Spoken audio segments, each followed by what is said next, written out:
Good day, brethren. Today's date is the 23rd of March. We are in the last week of March 2025. Welcome, brothers and sisters. And from the bottom of my heart, thank you so much for being here. With this platform, brothers and sisters, all the way. You're still here, continuing to support this ministry. God bless you, brothers and sisters. So before we proceed, let's have a short prayer.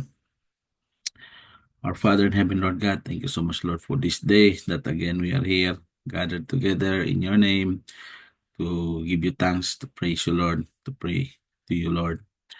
We ask, Lord, that you will always be here with us, guide us always in everything that we do, Lord. Thank you so much for everything that you have provided to us, that we're able to conduct this one, Lord. Lord, as we go to this service today, guide us all the way and bless all the brothers and sisters who are here this time. This we ask. In Jesus' name, amen. All right, brethren. So before we proceed to the scripture reading, as usual, we will offer a song for the Lord. Thank you so much once again.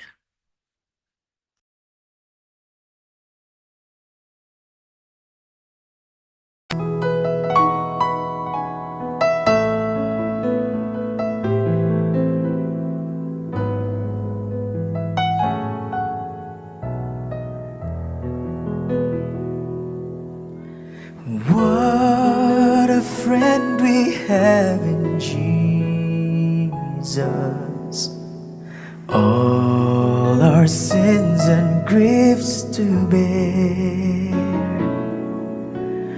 What a privilege to carry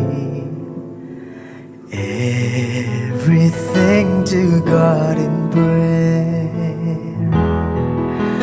Oh, what peace we often forfeit. Oh, what needless pain we bear. All because we do not carry everything to God in prayer. Heavy trials and temptations. Is there trouble anywhere? We should never be discouraged. Take it to the Lord in prayer. Can we find a friend so faithful, who will all our sorrow share? Jesus knows our every weakness. Take it to the Lord in prayer. Are we weak and heavy laden, covered with a load of care? Precious Savior, still our refuge. Take it to the Lord in prayer.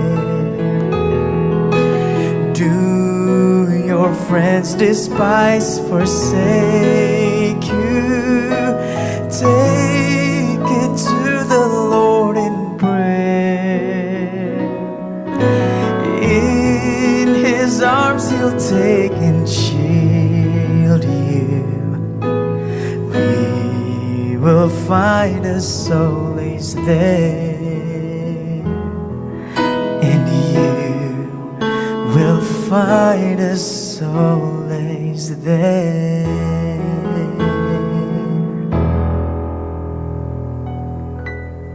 Thank you, guys.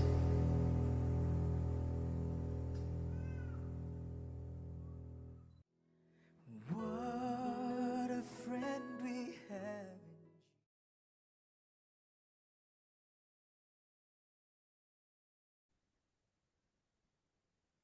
Scripture reading for today is taken from the book of 2 Kings. We are on chapter 6, verses 1 to 33.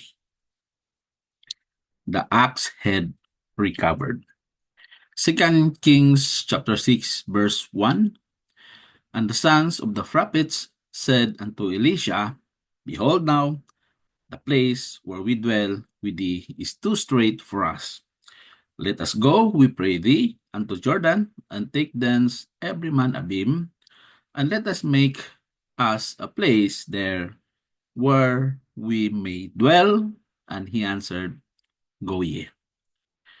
And one said, Be content, I pray thee, and go with thy servants. And he answered, I will go. So he went with them, and when they came to Jordan, they cut down wood. But as one was filling a beam, the axe head fell into the water. And he cried and said, Alas, master, for it was borrowed. And the man of God said, Where fell it? And he shewed him the place. And he cut down a stick and cast it in thither, and the iron did swim. Therefore said he, Take it up to thee. And he put out his hand and took it. Horses and chariots of fire. 2 Kings chapter 6 verse 8. Then the king of Syria warred against Israel, and took counsel with his servants, saying, In such and such a place shall be my camp. And the man of God sent unto the king of Israel, saying, Beware that thou pass not such a place, for thither the Syrians are come down. And the king of Israel sent to the place with the man of God, told him and warned him off, and saved himself there, not once nor twice. Verse 11. Therefore, the heart of the king of Syria was sore troubled for this thing. And he called his servants and said unto them, Will ye not show me which of us is for the king of Israel? And one of his servants said, None, my lord, O king, but Elisha, the prophet that is in Israel, telleth the king of Israel the words that thou speakest in thy bedchamber. And he said, Go and spy where he is, that I may send and fetch him. And it was told him, saying, Behold, he is in Dothan. Therefore sent he thither horses and chariots and a king host, and they came by night and compassed the city about. And when the servant of the man of God was risen early and gone forth, behold, an host compassed the city both with horses and chariots. And his servant said unto him, Alas, my master, how shall we do? And he answered, Fear not, for they that be with us are more than they that be with them. And Elisha prayed and said, Lord, I pray thee, open his eyes, that he may see. And the Lord opened the eyes of the young man, and he saw, and behold, the mountain was full of horses and chariots of fire round about Elisha. And when they came down to him, Elisha prayed unto the Lord and said, Smite these people, I pray thee, with blindness. And he smote them with blindness, according to the word of Elisha. And Elisha said unto them, This is not the way, neither is this the city. Follow me, and I will bring you to the man whom ye seek. But he led them to Samaria. And it came to pass, when they were come into Samaria, that Elisha said, Lord, open the eyes of these men, that they may see. and the Lord opened their eyes, and they saw, and behold, they were in the midst of Samaria. And the king of Israel said unto Elisha, when he saw them, my father, shall I smite them? Shall I smite them? And he answered, thou shalt not smite them. Wouldest thou smite those whom thou hast taken captive with a sword and with a bow? Set bread and water before them, that they may eat and drink, and go to their master. And he prepared great provision for them, and when they had eaten and drunk, he sent them away, and they went to their master. So the bands of Syria came no more into the land of Israel. Ben-Hadad's siege of Samaria. Verse 24. And it came to pass after this, that Ben-Hadad king of Syria gathered all his hosts, and went up and besieged Samaria.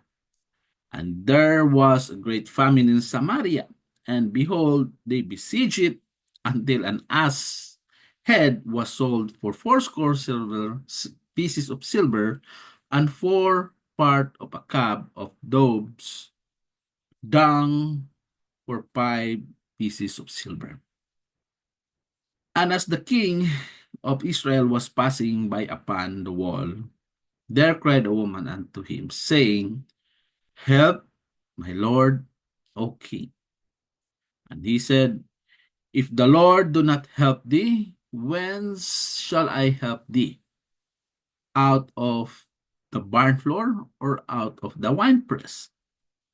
And the king said unto her, what aileth thee?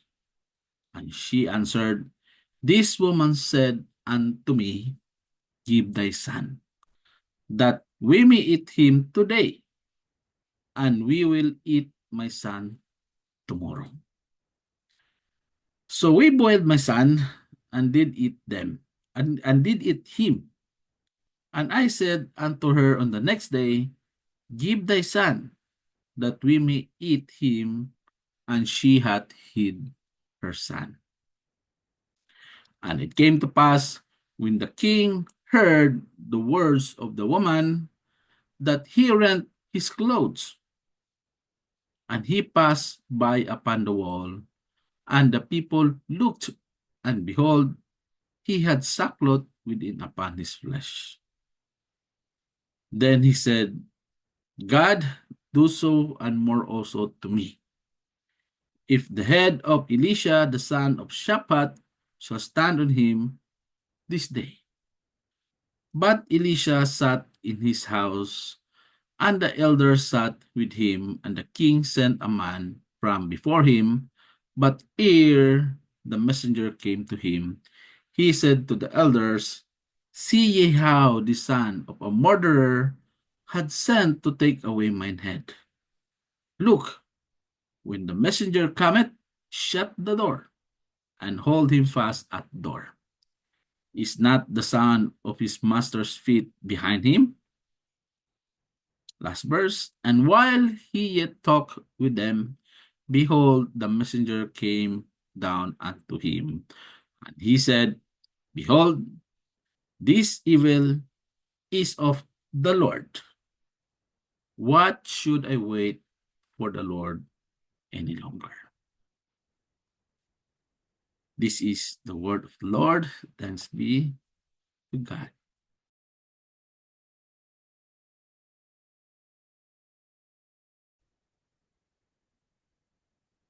To bow our heads, brothers and sisters, for our intercessory prayer. Our Father in heaven, Lord God, we are coming to you once again, Lord. Today, we will humbly ask you, Lord, for all our prayers, Lord, that you will answer all our prayers, you will grant all our prayers, you will give chance to all our prayers, Lord, in your time and in your will, Lord. Lord, thank you so much for everything, Lord, that you always hearing our prayers, Lord, answering all our prayers, Lord. We'd like to ask, Lord, that whatever things that we requested from you, Lord, you can see it in our hearts, in our minds, in the full of us, Lord.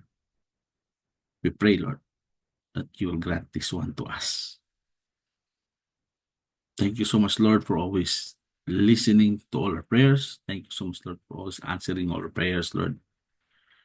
We would like to humbly ask you, Lord, that you will grant this to us as per your will, as per your time.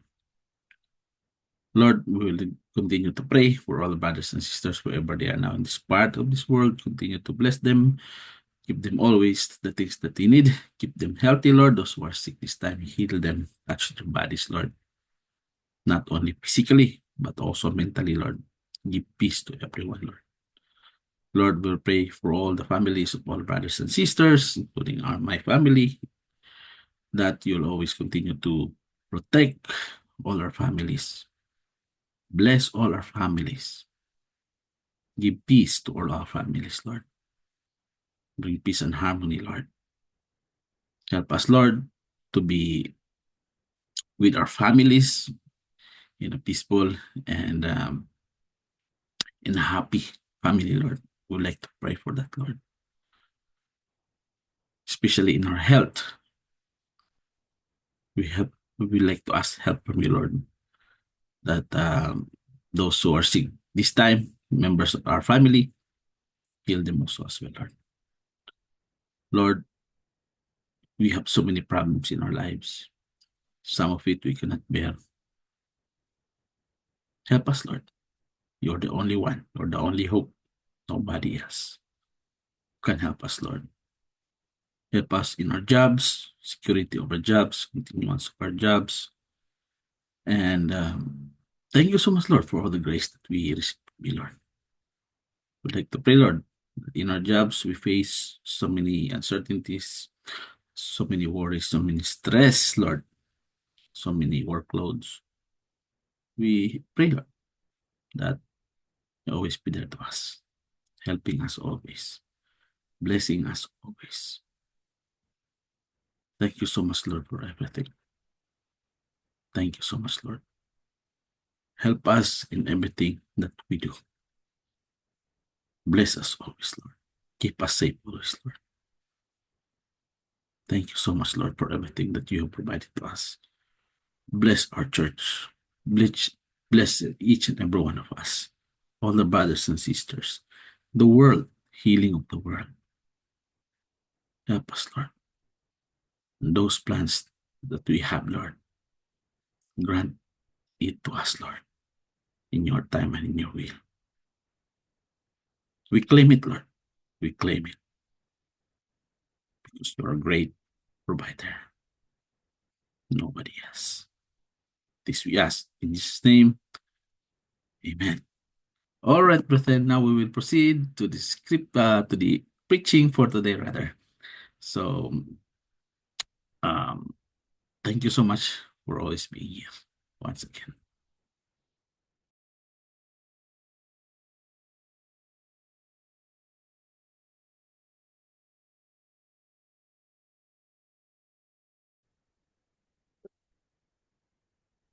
Good day, brethren.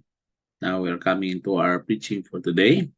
And the title for our preaching for today is The Spiritual Christian. So are you spiritual Christian or some different kind of Christian? Right? So let's find out who we are today. All right. So let me share you my screen. There you go. And our text is taken from the book of 1 Corinthians chapter 2, verse 6 onwards. And let's move on to chapter 3 from verse 1 up to 4. Okay, let's read this verse. It's quite a little bit long, but not so long. All right, so let's open this and let's read this. Wisdom from the Spirit, right? See. 1 Corinthians chapter 2, verse 6. Howbeit we speak wisdom among them that are perfect, yet not the wisdom of this world, nor of the princes of this world that come to naught, but we speak the wisdom of God in a mystery, even the hidden wisdom which God ordained before the world unto our glory, which none of the prince of this world knew, for had they known it, they would not have crucified the Lord of glory. But at but as it is written, eye hath not seen, nor ear heard, neither have entered into the heart of man the things which God had prepared for them that love him. But God revealed them unto us by his Spirit.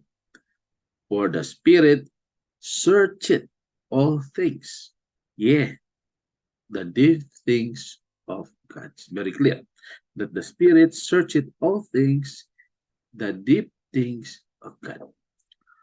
For what man knoweth the things of a man, save the spirit of man which is in him? Even so, the things of God knoweth no man, but the of Spirit of God. All right. Now we receive not the spirit of the world, okay, but the spirit. Hold on. Okay.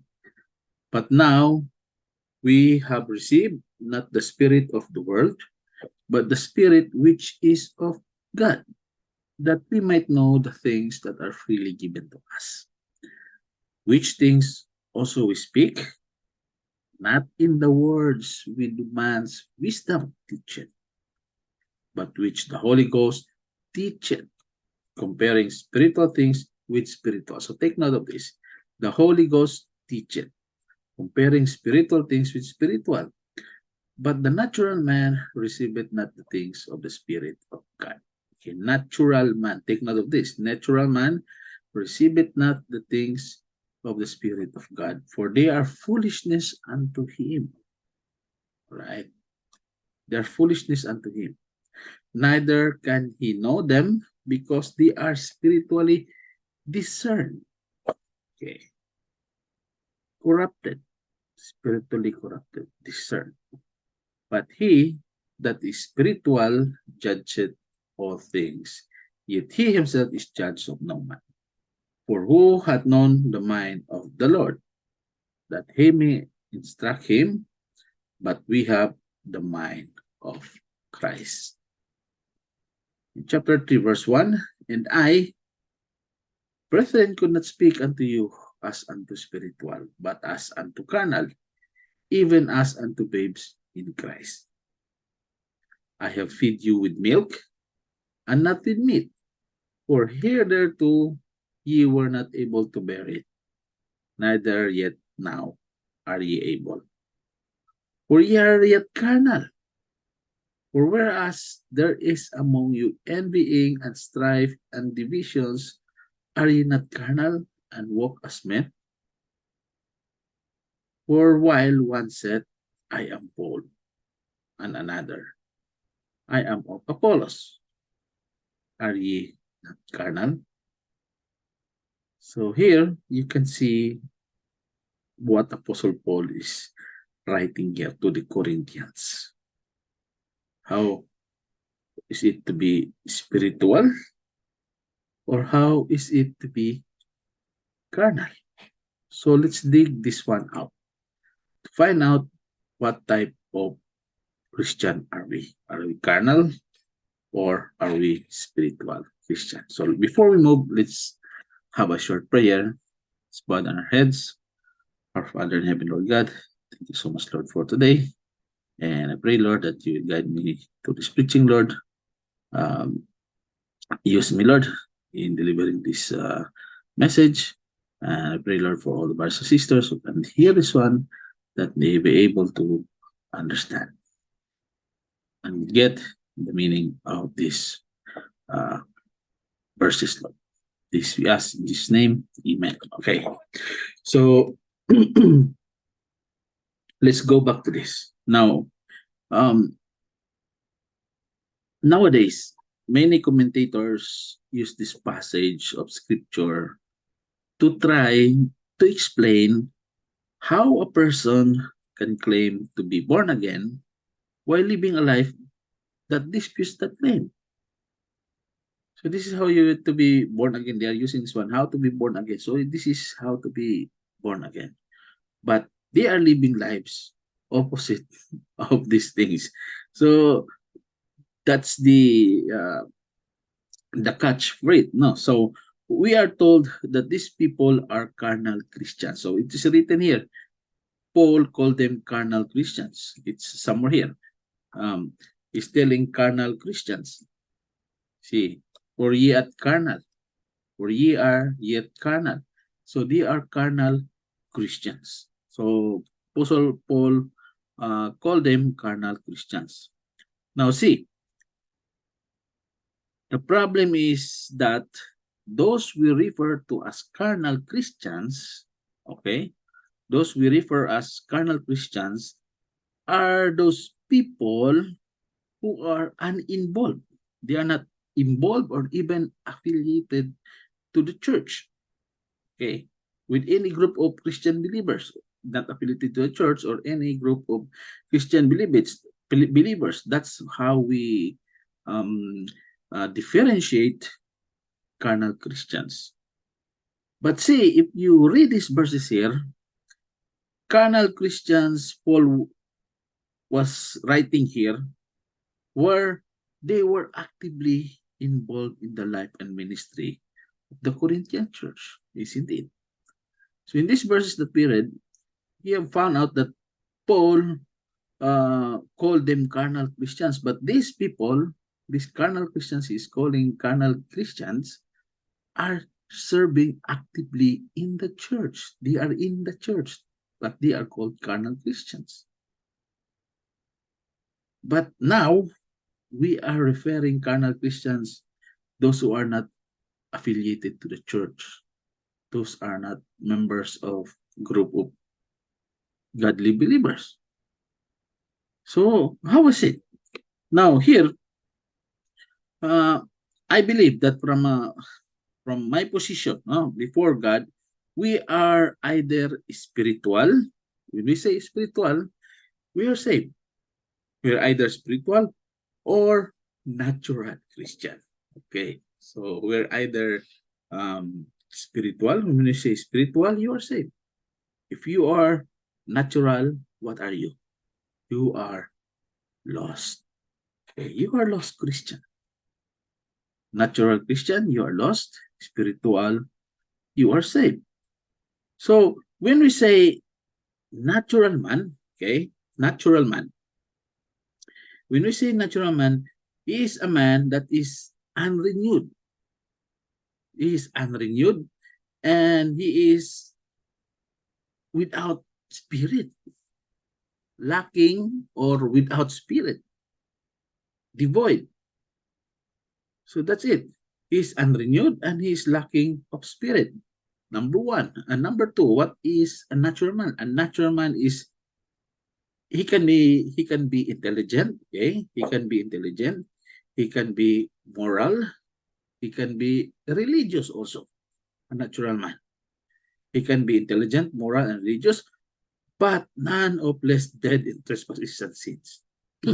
Sinful man. A natural man is a sinful man, but he is intelligent. He have intelligence, he have his morals, he have religions, but see, very sinful man also. That's a natural man. And also, we can say that a natural man, he cannot understand the things of the spirit. That's the important. So what is written here, it's always to be spiritual. You seek spiritual, it will be given to you and it will guide you. That's how it is written here in this process. So he cannot understand the things of the spirit apart from the divine grace, work of grace upon his heart and his mind. Okay? So from a practical perspective as a Christian, we are either spiritual. When we say spiritual, we are filled with and led by the Spirit. That's how it is. How we are saved. So we are filled and the Spirit led us. That's spiritual. But when we say carnal, we are ruled by the flesh and its appetites. We are ruled by the flesh. We are controlled by our flesh. That's how carnal is. All right? So when we say carnal Christians, okay, when we say carnal Christians, it's is born again and indwelt with the Holy Spirit, but ruled by the flesh. That's carnal Christian. Born again, indwelt with the Holy Spirit, but ruled by the flesh. And it is referred to as babe of Christ. See, if you read here, babes in Christ. You see here, even as unto babe of Christ in verse chapter 3, verse 1. He's telling here, but as unto carnal, you are carnal Christians, but even as unto babes in Christ. So when we say carnal Christians, you are still babe in Christ. You are ruled by yours, your flesh. You're still ruled by the flesh. So when we say carnal Christian, it's not growing spiritually. Okay? Not growing spiritually. So you can say now, you can look at yourselves now, what kind of Christian are you? You're not growing spiritually or not unable to receive or digest spiritual meat. Because here, I feed you with milk. So milk, this is for babies to grow up, but they are not eating meat. Meat is the strong meat. It's like strong word. It's the deeper part of the word of God. Now feed you with milk. This is the starter words that you need to learn or to know. But they are not digesting the deep meanings of the words of God, the spiritual meanings of the words of God. That's the meat. Okay, that's the meat. So here, if you're a carnal Christian, not only you are not growing spiritually, but you also are unable to receive or digest spiritual meat. So you're not able to understand the deep meanings of these words is written in the Bible. So subject to the flesh of what Paul refers to as the law of sin. Law of sin is mentioned in Romans 7.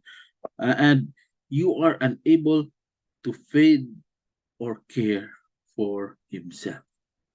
You're not able to feed or care for yourself. So you are still a babe in Christians. Only feeding milk, not growing up. Only drinking milk, but not growing up so that you can eat meat. That's the type of Christian maybe are we. So look unto yourselves. What type of Christian are you? So many Christians accept the carnal life as a norm. Okay, it's like a norm. But in fact, the life I am about to describe should be the norm. So here, we need to understand that Jesus died and rose again to deliver us from the penalty of sin and from the power of the law of sin. Okay? Let's read these verses here. He's telling you, O wretched man that I am, who shall deliver me from the body of this death? So you should think that Jesus died and rose again to deliver us from the penalty of sin and from the power of the law of sin. When we say wretch, he's telling, oh, wretched man that I am. How miserable my life. He's telling how miserable my life. How unhappy and I am. Okay. How unhappy, how sad I am. How sad I am. He's telling like that. O wretched man that I am. Thanks be to God through Jesus Christ our Lord. For the law of the Spirit of life in Christ, Jesus has set you free from the law of death. Romans 7:25. Here, I thank God through Jesus Christ our Lord. So then with the mind, I myself serve the law, but with the flesh, the law of sin. Okay? So here, thanks be to God through Jesus Christ our Lord. Okay? For the law of the Spirit of life in Christ, Jesus has set you free from the law of sin and death. That's why most Christians are living at the wrong address. Okay. They are living at the wrong address and need to move from Romans 7 to Romans 8. So this is Romans 7. They are living only here in Romans 7. It's written, but you should move and live in Romans 8. What the Romans 8 says here. Romans 8 says, for the law of the Spirit of life in Jesus Christ had made me free from the law of sin and death. You get it? So you should move from here in chapter 7 and move to chapter 8. Okay, you should be here already in chapter 8. This is supposed to be your address. Now here today, you can see 4 things that are true about spiritual Christians. So 4 things that are true about spiritual Christians. Let's go to number 1. So when we say spiritual Christians, they manifest spiritual integrity. Okay, they manifest spiritual integrity. What is manifest? They display or they show, they exhibit, they demonstrate spiritual integrity. Integrity is honesty and uprightness. So you are displaying, showing, or exhibiting spiritual honesty and uprightness. Okay? They are not ruled by the flesh. Short. They are not ruled by the flesh. So these are true. Take note. These are true spiritual Christians. Okay? Spiritual Christians. This is how it is. They manifest spiritual integrity. They are not ruled by the flesh. They are appropriate by faith the law of the Spirit of life in Christ Jesus, leading to a spiritual mind. This is spiritual mind. It's written here. Let's read this one. For they that are after the flesh do mind the things of the flesh, but they that are after the Spirit, the things of the Spirit. So this is a spiritual Christians. They are living in the Spirit, but they that are Spirit, the things of the Spirit. But if you are carnal, you're here. They that are after the flesh do mind the things of the flesh. Right? So, spiritual Christians is like this. Spiritual mindset. They have a spiritual mindset, and their spiritual mindset is this. Spirit, things of the Spirit. That is the spiritual mindset. They are looking on the things of the Spirit. Right? And what else? When we say that it leads us to a spiritual life and peace. Okay? Spiritual life and peace. It's here. Romans 8, 6 and 7. For the carnally minded is death. Okay? But the spiritually minded is life and peace. Very clear here. Spiritually minded, life and peace. Because the carnal mind is enmity against God. Okay? Clear. Enmity against God. For it is not the law of God, neither indeed can be. So there you go. A spiritual mindset they have, and they have the spiritual life and peace. And they have spiritual victory over sin. Spiritual victory over sin. Romans 8, 12 to 13. Therefore, brethren, we are debtors, not to the flesh, to live after the flesh. For if ye live after the flesh, ye shall die. But if ye through the Spirit do mortify the deeds of the body, ye shall live. So when we say mortify, you will be subdued or suppress or control the deeds of the body. So that's what spiritual Christians, they are able to control the flesh. They are able to control the flesh. And then they're being led by the Spirit. Romans 8:14. For as many are led by the Spirit of God, they are the sons of God. That's how to be a spiritual Christian. Spiritual Christian. Okay? So, the fruit of the Spirit is evident in their lives. What are the fruit of the Spirit? There you go. These are the fruit of the Spirit. But the fruit of the Spirit is love, joy, peace, long-suffering, gentleness, meekness. We know about this. Faith, meekness, temperance. Against such there is no law. Okay? So these are the spiritual Christians. The fruit of the Spirit is evident in their lives. Now, question. Who has the upper hand in your life? The Holy Spirit or the flesh? So who is governing your life? Is it the Holy Spirit or the flesh? Now you need to answer it on yourself. Okay. So let's move on to the second point. The truth about spiritual Christians. What's the truth about spiritual Christians? Spiritual Christians are, they possess spiritual insight and discernment. Okay. Spiritual insight and discernment. Okay. So here we have received the Spirit who is from God, that we might know the things freely given to us by God. Corinthians, it says here, now we have received not the spirit of the world, but the Spirit which is of God, that we might know the things that are freely given to us of God. Okay? So we have received the Spirit who is from God. And also, we have received the Spirit who is from God, that we might able to communicate God's word to others.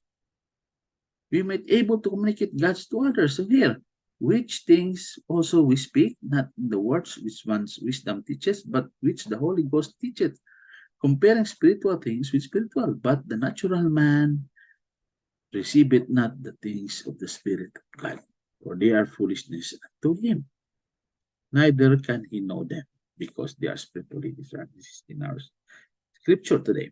But he that is spiritual judgeth all things, yet he himself is judged of no man. For who hath known the mind of the Lord, that he may instruct him, so on and so forth. So here, okay, the word of God was authored by the Spirit. Okay, take note, the word of God was authored by the Spirit of God and must be interpreted by the Spirit of God. Okay, it is authored by the Spirit of God, so it should be interpreted by the Spirit of God. Here, First Peter, knowing the first that no prophecy of the Scripture is of any interpretation. For the prophecy came not in the old time by the will of man, but holy men God spake as they were moved by the Holy Ghost. So see that this is how the Bible was created.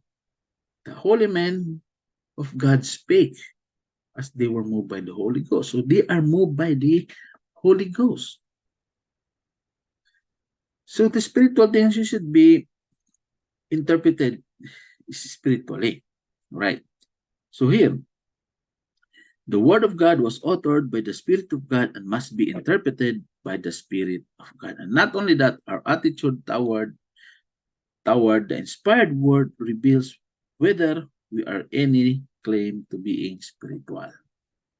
Okay, so 1 Corinthians 14:37 to 38. If any man think himself to be a prophet or spiritual, let him acknowledge that the things that I write unto you are the commandments of the Lord. But if any man be ignorant, let him be ignorant. That's what I'm saying. That our attitude towards the inspired word reveals whether we have any claim to be spiritual. If you are ignorant, then yes, you are ignorant. You are not spiritual. Right? So here, Paul wrote to the Colossians. Paul wrote to the Colossians. This is what Paul is writing here.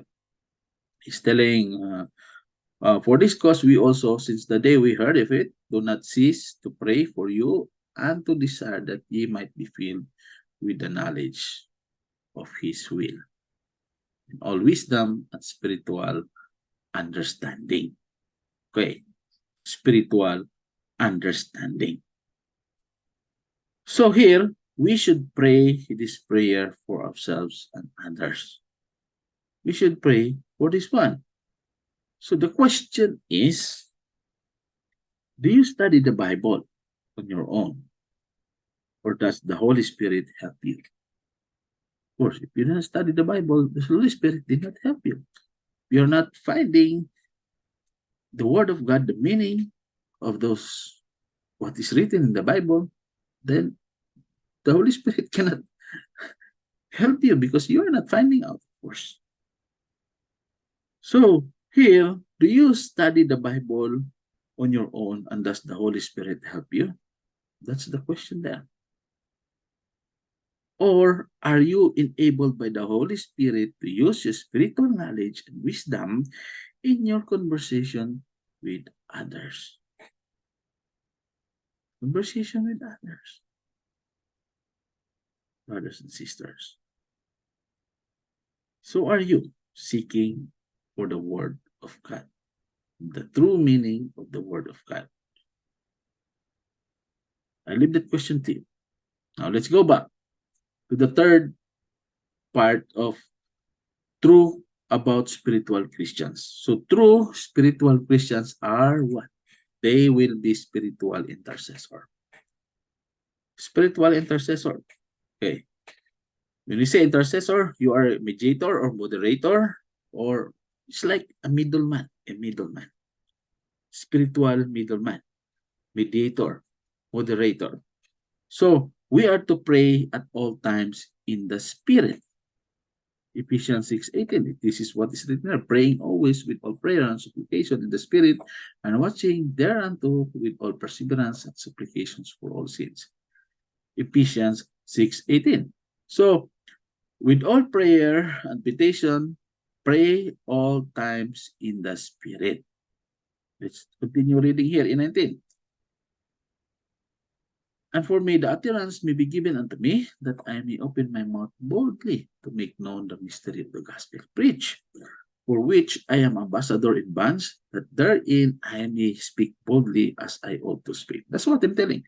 Spiritual intercessor. You are the moderator. You are the middleman. You are the ambassador. Okay? Ambassador. You must speak boldly, speaking the word of the Lord. So here is telling, pray always with all prayer and supplication in the Spirit. So we are to pray at all times in the Spirit. That's the first point. Second point is, the Holy Spirit is our helper, and He will help us to pray. Okay, the Holy Spirit is our helper. Why I'm saying that is here.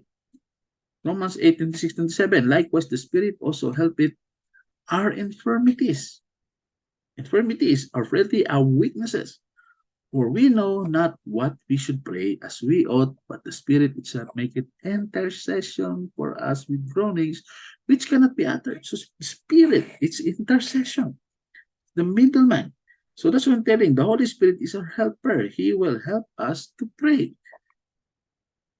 27, and he that searcheth the hearts knoweth what is in the mind of the Spirit, because He maketh intercession for the saints according to the will of God. How nice it is. How nice it is. Now here, not only the Holy Spirit is our helper and He will help us to pray, but see, it is the Holy Spirit that we have access to the Father. That's very important. We have access to the Father. It's the Holy Spirit. Ephesians 2:17-18, and came and preached you peace to you which were afar off, and to them that were nigh. For through Him we both have access by one Spirit unto the Father. Access unto the Father. So that we may be able to approach the Father. It's through the Holy Spirit. It's through the Holy Spirit. Now question. Does the Holy Spirit constantly seek to involve in you in a prayer? Does the Holy Spirit constantly seek to involve you in prayer? That's the question. I leave that one to you. Let's move on. Let's go to the last part about the spiritual Christians. Okay, so in the last part, spiritual Christians are those people that they will be led by the Spirit. Spiritual initiative. They will be led by the Spirit. So for all who are being led by the Spirit of God, they are the sons of God. It's written here, Romans 8:14. For as many as are led by the Spirit of God, they are the sons of God. So are you the son of God? You should be led by the Spirit. You will be led by the Spirit.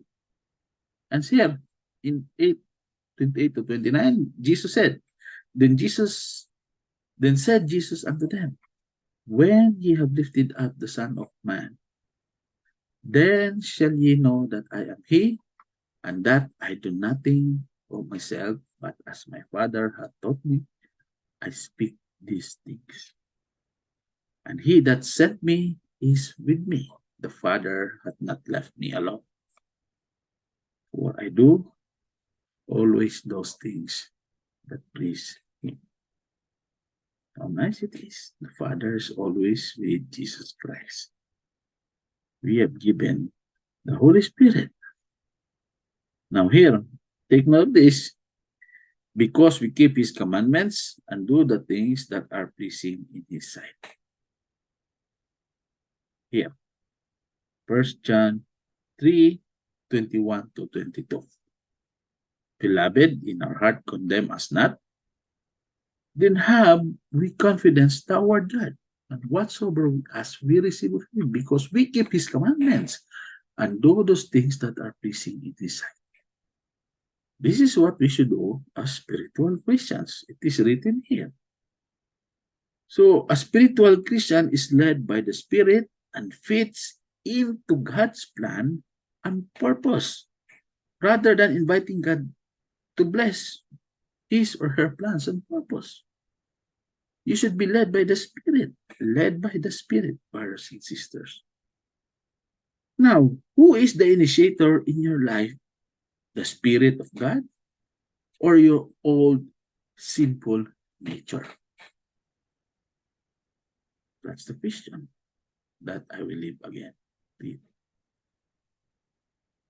As we go to the conclusion. Now, conclusion. You will ask this question now. How does one become spiritual? All right. How does one become spiritual? Yeah. Now, some few simple things that we need to do. These are the things. Believe it to be possible. Realize it is necessary.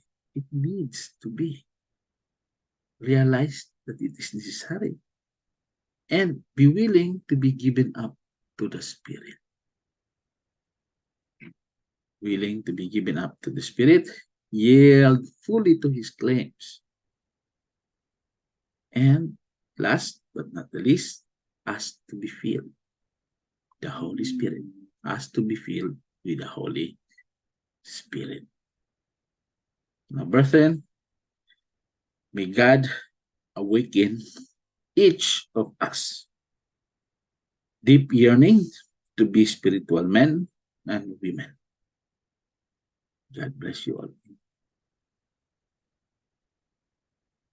Thank you so much again, brothers and sisters, and I hope you are able to know what kind of Christian are you. What kind of Christian are you? You can review the things that I'm telling here and be a spiritual Christian. Thank you so much. Let's bow our heads. Father in heaven, Lord God, thank you so much, Lord, for the words you provide us today. Thank you so much, Lord, for providing these things to us, Lord. Thank you so much, Lord, for everything. Thank you so much, Lord, for Jesus Christ intercedes between us and you. Thank you so much for the Holy Spirit. Help us, Lord, to be spiritual Christians. Help us, Lord, to walk the straight path towards you. Thank you so much, Lord, for everything. This we ask in Jesus' name. Amen. Thank you so much, brethren. We finish once again another Sunday. God bless you all. Have a happy Sunday. Goodbye. Do your friends despise, forsake you? Take it to the Lord in prayer. In His arms He'll take and shield you. We will find a solace there, and you will find a solace there.